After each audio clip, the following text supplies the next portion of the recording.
KQKI News, I'm Brady Burrell coming to you live from the Franklin Fire Department here in downtown Franklin, where coming up Friday begins early voting, and on the ballot, on the December 7th ballot, there is a tax proposition for a 1-cent sales tax that would fund Franklin Fire and Police. And with me right now, I've got Franklin Fire Chief Chuck Bourgeois and Assistant Chief Justin Martin to tell us about it. Chief, tell us exactly what this proposed sales tax, what would it do for the Franklin Fire Department?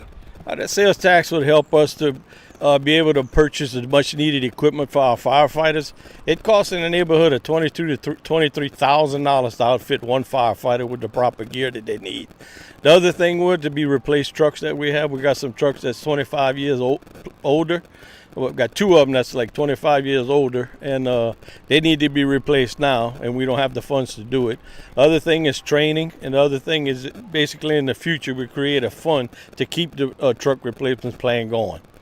Now, I know the parish, they have that rotation where they will give local fire departments, I believe, $100,000, but it's about a once every 10-year cycle. So exactly where do you stand in that cycle now? Well, I think back in 2016 is when we used ours, so it'd be another 6 years before we can do it again. But the cost of trucks these days, we paid right around $900,000, close to $1 million for two trucks. New pumper right now is $1.1 million. New aerial is about $1.7, $1.8 million. So you're looking at about double now, exactly, as what you paid a few years ago. Right. Now, final question for you, Chief. About how much would this generate per year? Do you have an average? About $1.3, $1.4 million per year. And with that said, it would be split 50-50 between the fire and police department.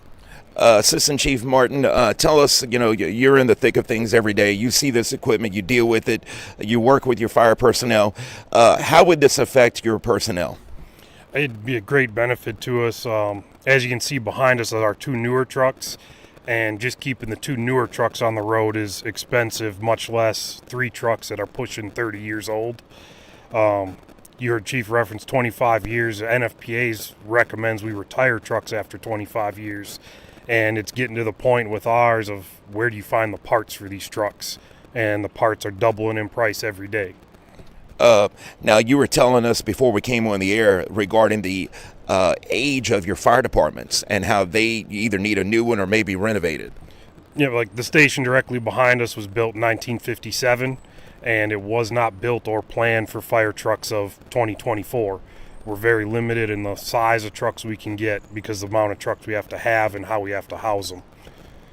Let's talk about personnel. Would this be able to provide you with the funds to hire additional firefighters? Yes, that is our goal, is to start adding to our staffing. Current minimum staffing here is one person per shift. We're right now with our current funds, we have two per shift, but that's nowhere near what the NFPA recommends or the national average of 3 to 4 on an engine. We're running 1 or 2. Of course, this is a 1-cent sales tax that you're proposing. Of course, everybody would pay the tax. It's not limited to property owners. It's 1 cent. Could this affect, let's say if it's passed and you're able to upgrade your equipment, your services, hire additional personnel, could it affect the fire rating for insurance property owners? Most definitely. That's one of the biggest problems that we have right now is our fire rating. Due to the water distribution system, it's old and antiquated. So we had to figure out new ways to get more points. And one of the ways was to build that new training tower we just built, and it has to be paid for some kind of way. And that's going to give us more points towards the rating to lower the rating number for the city of Franklin, so we can save, people can save money on their fire insurance. Okay, and tell us about early voting. When does that start? When does it end? And then, of course, election day itself. I think early vote starts this Friday and Saturday. Then regular voting is again on December 7th, and we appreciate if everybody come out and vote yes for this tax because it's really needed. Okay, there you have it. So, early voting begins this Friday, the 22nd, goes through the following Saturday, and then voting on December 7th. Anything else you want to add, Assistant Chief Martin? Don't, so just come out, please support us, because in the times it is desperately needed.